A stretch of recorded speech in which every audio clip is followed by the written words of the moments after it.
Well, these days, the trend to support your local community with each swipe of plastic at your grocer is growing and showing no signs of slowing down. So anything that you buy in the Turnip Truck, 100% of that supports the local economy. Nothing goes back to a home office in some other state somewhere. Nestled in the heart of the high-profile Gulch Neighborhood in downtown Nashville, the Turnip Truck was doing local before local was cool, according to Chris Felder.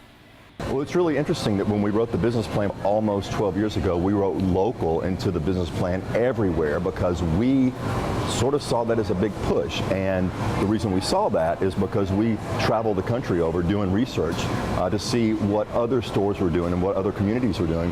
On the West Coast, local was really big. As the only locally owned, full-service natural foods market in town, the Turnip Truck recognizes that these days people know what they want and how they want it.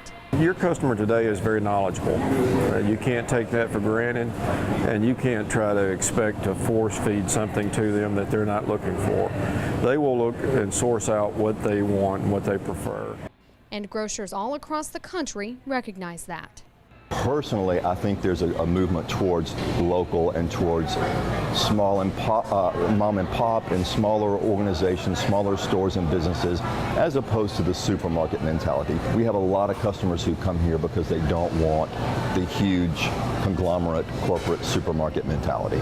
I do see that being a trend. I hope it's not going to be trendy. I would like to see this be going back to like your local market and having someone you know by name and that you know how to, you trust in them. And there used to be a real high regard for that.